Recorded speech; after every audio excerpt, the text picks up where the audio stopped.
واتبعوا ما تتلو الشياطين على ملك سليمان وما كفر سليمان ولكن الشياطين كفروا يعلمون الناس السحر وما أنزل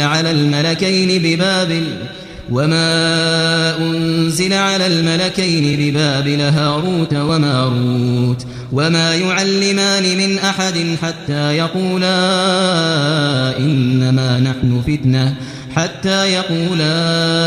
إنما نحن فتنة فلا تكفر فيتعلمون منهما ما يفرقون به بين المرء وزوجه وما هم بضارين به من أحد إلا بإذن الله ويتعلمون ما يضرهم ولا ينفعهم ولقد علموا لمن اشتراه ما له في الآخرة من خلاق ولبئس